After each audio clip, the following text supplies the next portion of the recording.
Hello. Good morning aspiring officers. நீங்க கேட்டுட்டு இருக்கிறது ஸ்கோர் கிளவரின் டெய்லி எடிட்டோரியல் அனாலிசிஸ். உங்க கூட இருக்கிறது நான் மலர்.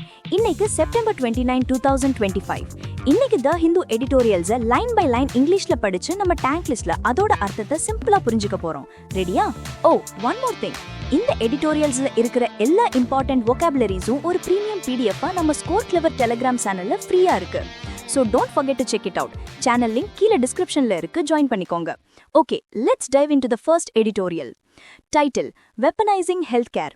அதாவது healthcare ஒரு ஆயுதமா மாத்துறது. என்னடா சொல்றீங்க? பாப்போம். On the Trump tariffs on imported medicines. இறக்குமதி செய்யப்படுற மருந்துகள் மேல ட்ரம்ப் போட்டிருக்கிற வரிகளை பத்தி தான் இந்த article. Americans will see medical bills shoot up due to Donald Trump's actions. Donald ட்ரம்போட இந்த ஆக்ஷன்ஸ்னால அமெரிக்கர்களோட மெடிக்கல் பில்ஸ் ராக்கெட் வேகத்துல ஏறப்போகுதுன்னு சொல்றாங்க. நம்ம பெட்ரோல் விலை மாதிரி போல? Let's get into the details. By announcing 100% tariffs on imports of branded and patented medicines, அதாவது branded மற்றும் patented மருந்துகள் இறக்குமதி மேல 100% வரி விதிக்கப்படும்னு அனௌன்ஸ் பண்ணது மூலமா, with effect from October 1, இது October 1ல இருந்து அமலுக்கு வருமா? US President Donald Trump has weaponized access to healthcare in America. US President Donald Trump அமெரிக்கால healthcare கிடைக்கிறதையே ஒரு ஆயுதமா மாத்திட்டாருன்னு சொல்றாங்க. Where prescription drugs account for about 10% of household medical care spending. அமெரிக்கால குடும்பங்களோட மருத்துவ செலவுல 10% prescription drugsக்கு, அதாவது டாக்டர் எழுதி கொடுக்கிற மருந்துகளுக்கு தான் போகுதாம். The caveat of a 15% tariff cap on imports from the European Union and Japan. ஆனா இதில் ஒரு சின்ன caveat, அதாவது ஒரு warning or exception இருக்கு. யூரோப்பியன் யூனியன் மற்றும் ஜப்பான்ல இருந்து வர்ற இறக்குமதிக்கு 15% தான் tariff cap, அதாவது வரி உச்சவரம்பு, which the US has clarified that it will honor. அந்த கேப்பை மதிப்போம்னு US clarify பண்ணிருக்காங்க. Blunts the announcement. இந்த விஷயம் ட்ரம்போட அனௌன்ஸ்மெண்டோட தீவிரத்தை கொஞ்சம் மழுங்கடிக்குது, பொருள் a little blunt ஆக்குது. As these two jurisdictions account for nearly 3/4 of pharma imports. ஏனா யுஎஸ்க்கு வர மொத்த pharma importsல கிட்டத்தட்ட முக்கால்வாசி இந்த ரெண்டு இடங்கள்ல இருந்து தான் வருது. அப்போ யாருக்கு தான் இந்த 100% tariff? Much of this trade consists of patented medicines. இந்த ட்ரேட்ல பெரும்பகுதி patented மருந்துகள் தான், such as the Danish-made weight loss and anti-diabetes drugs Wegovy and Ozempic. உதாரணத்துக்கு டென்மார்க்ல தயாரிக்கப்படுற வீகோவி, ஆசம்பிக் மாதிரி வெயிட் லாஸ் மற்றும் சர்க்கரை நோய்க்கான மருந்துகள். The impact on patients needing specialised cancer or rare disease drugs could also be severe. இதனால கேன்சர் அல்லது அரிதான நோய்களுக்கு மருந்து தேவைப்படுற நோயாளிகளுக்கு பாதிப்பு ரொம்ப சிவியரா இருக்கும். There will also be a likely impact on the US's health insurance sector. இது USோட health insurance துறையையும் பாதிக்கும்னு எதிர்பார்க்கப்படுது, as firms would attempt to pass on higher prices of specialty and patented medicines on to policy holders. ஏன்னா insurance கம்பெனிகள் இந்த special மற்றும் patent மருந்துகளோட அதிக விலைய policy எடுத்தவங்க மேல சுமத்த முயற்சிப்பாங்க. எண்ட் ஆஃப் த டே எல்லாம் நம்ம தலையில தான். An Ernst & Young study found that a 25% tariff on patented drugs would raise annual drug cost by about $51 billion. Ernst & Young செஞ்ச ஒரு ஸ்டடியில பேட்டன்ட் மருந்துகள் மேல 25% வரி போட்டாலே வருஷத்துக்கு மருந்து செலவு $51 பில்லியன் அதிகமாகும்னு கண்டுபிடிச்சிருக்காங்க. அப்போ 100%னா கணக்கே போட முடியலையே. The countries most exposed are those left outside the exemptions. இந்த exemptionல வராத நாடுகள் தான் ரொம்ப பாதிக்கப்பட போகுது. The UK, Switzerland, Singapore, hubs for pharma manufacturing, face the prospect of a 100% tariff burden. UK, Switzerland, Singapore மாதிரியான pharma manufacturing hubs 100% வரி சுமையை சந்திக்க நேரிடும், which could make their products expensive. இதனால அவங்களோட பொருட்கள் ரொம்பவே விலை உயர்ந்ததா மாறிடும். India's sprawling generics industry has for the moment been spared. இப்போதைக்கு நம்ம இந்தியாவோட பறந்து விரிஞ்ச generics industry தப்பிச்சிருச்சு. அப்பாடா. Generics account for 90% of prescriptions dispensed in the US. USல கொடுக்கப்படுற prescriptionsல 90% generics தான். ஆனா செலவுல வெறும் 13% தான். See, generics are cost effective. India exported more than $10.5 billion worth of formulations to the US in FY25. Fiscal year 25ல India $10.5 billion மேலான மதிப்புள்ள மருந்து ஃபார்முலேஷன்ஸை யூஎஸ்க்கு எக்ஸ்போர்ட் பண்ணிருக்கு. Any tariff expansion to cover generics or biosimilars could therefore deal a blow. அதனால ஒருவேளை இந்த டாரிஃபை ஜெனரிக்ஸுக்கு பயோசிமிலர்ஸ்க்கும் கொண்டு வந்தா அது ஒரு பெரிய அடியா இருக்கும். To one of India's most successful export sectors. இந்தியாவோட மிக வெற்றிகரமான எக்ஸ்போர்ட் துறைகள்ல ஒன்னான ஃபார்மா துறைக்கு அது பெரிய அடி. There is also lingering uncertainty over whether active pharmaceutical ingredients will be caught in the tariff net. அது மட்டும் இல்லாம மருந்து தயாரிக்க தேவையான மூலப்பொருட்களான APIs இந்த வரி வலையில சிக்குமான ஒரு நீடித்த நிச்சயமற்ற தன்மை இருக்கு. India and China dominate global APS supply. உலகளாவிய APS சப்ளைல இந்தியாவும் சைனாவும் தான் டாமினேட் பண்றாங்க. The US itself remains a leading producer of innovative medicines. US அவங்களே innovative மருந்துகளை தயாரிக்கிற ஒரு முன்னணி நாடுதான். Exporting billions of dollars worth of drugs worldwide. உலகம் முழுக்கவும் பல பில்லியன் டாலர் மதிப்புள்ள மருந்துகளை அவங்க எக்ஸ்போர்ட் பண்றாங்க. How the new tariffs on imported patented drugs will interact with the price competitiveness of US exports remains unclear.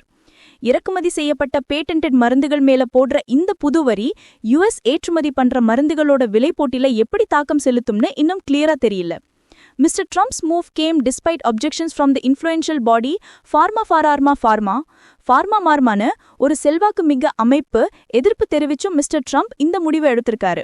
which warned that tariffs would raise costs for patients without addressing structural supply chain issues.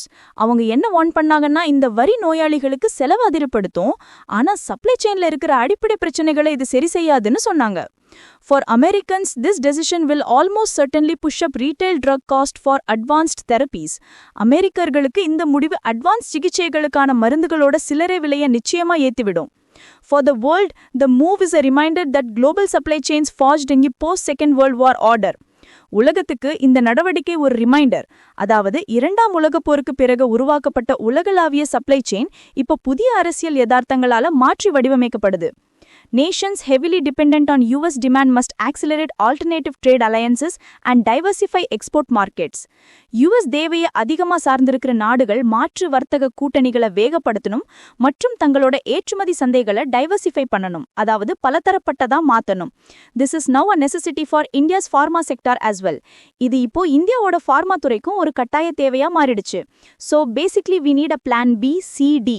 நம்ம UPSC preparation மாதிரி. Okay, இவ்ளோ நேரம் tariffs, trade, பாலிடிக்ஸ்னு ரொம்ப சீரியஸா பேசிட்டோம். Let's take a small breather. அதுக்கு முன்னாடி ஒரு சின்ன ஆனா ரொம்பவே யூஸ்ஃபுல்லான மேட்டர். நீங்க English vocabularies, idioms and phrases, phrasal verbs எல்லாம் படிச்சு மறந்து போயிடுதா? கவலை விடுங்க. கூகுள் பிளே ஸ்டோர்ல இருக்கிற நம்ம ஸ்கோர் கிளவர் ஆப்பை டவுன்லோட் பண்ணுங்க. அதுல இருக்கிற யூனிக் லேர்னிங் டெக்னிக் மூலமா நீங்க ஒரு தடவை படிச்சா போதும், வாழ்க்கையில மறக்கவே மாட்டீங்க. Seriously, it's a game changer for aspirants. Try பண்ணி பாருங்க. அண்ட் ஹே, இந்த மாதிரி புதுசா பாட்காஸ்ட் இனிஷியேட்டிவ் எடுத்திருக்கோம். உங்களுக்கு இது பிடிச்சிருக்கா இல்லையா, என்ன இம்ப்ரூவ்மெண்ட்ஸ் பண்ணலாம்னு மறக்காம கமெண்ட்ல சொல்லுங்க. It takes a lot of effort to create this podcast. So உங்க சப்போர்ட் எங்களுக்கு ரொம்ப முக்கியம். இந்த பாட்காஸ்ட்டை லைக் பண்ணுங்க, உங்க ஃப்ரெண்ட்ஸ் கூட ஷேர் பண்ணுங்க and மறக்காம சப்ஸ்கிரைப் பண்ணுங்க. Now back to business. Let's move to the second editorial. Title: An Avoidable Tragedy. ஒரு தவிர்க்கக்கூடிய சோகம். Subtitle: On the TVK Rally, the Stampede in Karur. கரூர்ல மாந்த TVK பேரணி மற்றும் நெரிசல் பத்தி தான் இந்த article. Police must not allow road shows in dense locations. மக்கள் நெருக்கடி அதிகமா இருக்கிற இடங்கள்ல ரோட் ஷோஸ்க்கு போலீஸ் அனுமதிக்க கூடாதுன்னு சொல்றாங்க. Effective crowd management at mass gatherings demands the cooperation of organizers and attendees. பெரிய கூட்டங்களை திறமையா மேனேஜ் பண்ணணும்னா ஏற்பாட்டாளர்கள் மற்றும் பங்கேற்பாளர்களோட ஒத்துழைப்பு ரொம்ப அவசியம்.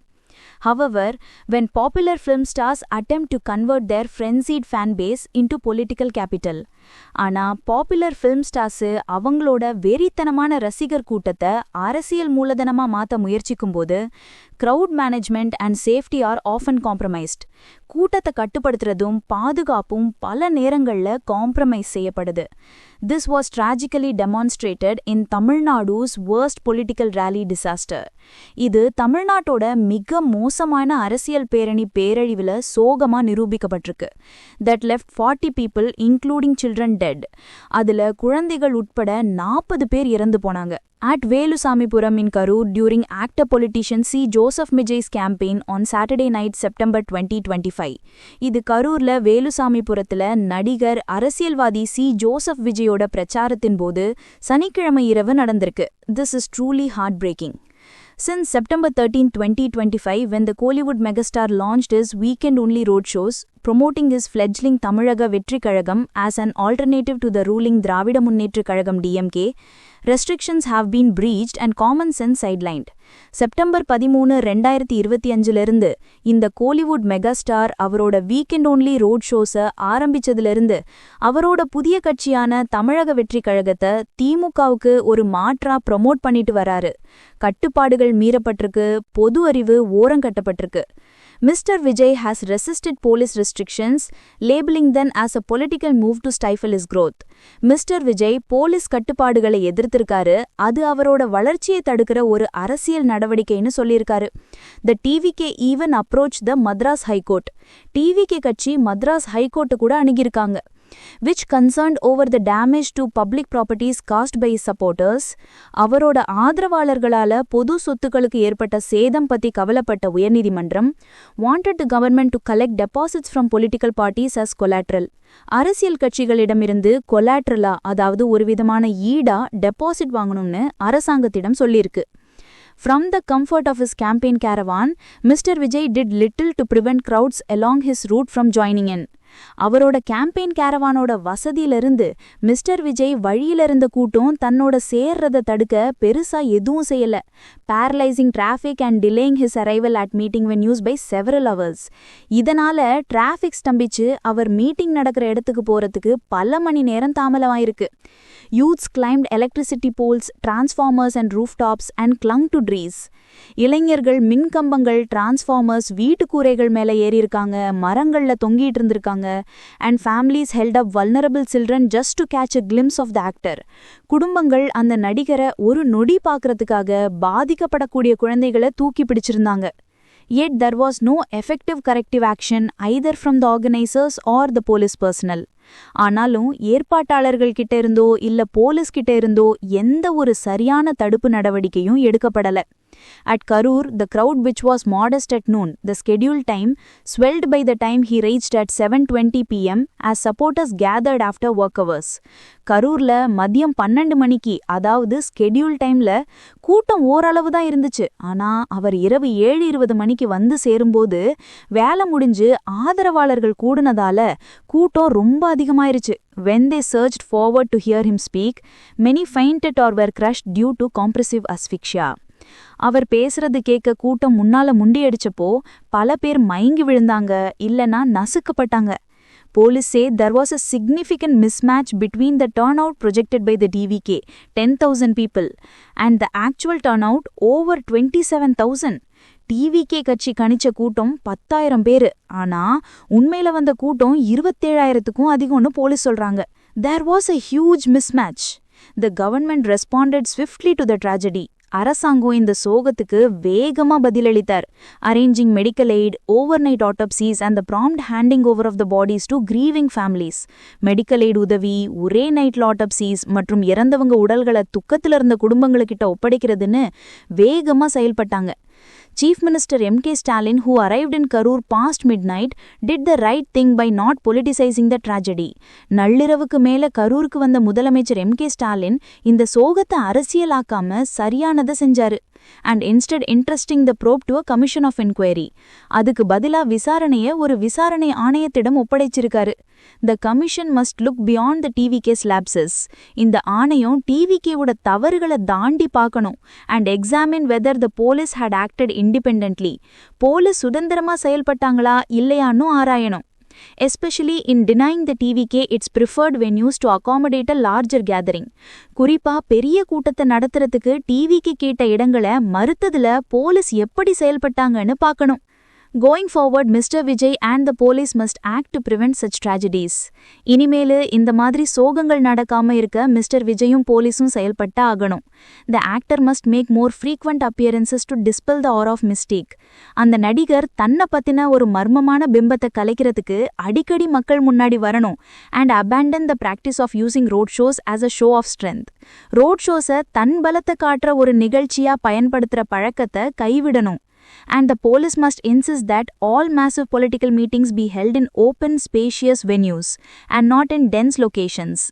மேலும் போலீஸ் எல்லா பெரிய அரசியல் கூட்டங்களையும் திறந்த விசாலமான இடங்கள்ல தான் நடத்தணும்னு வலியுறுத்தணும். மக்கள் நெருக்கடி அதிகமா இருக்கிற இடங்கள்ல நடத்தக்கூடாது.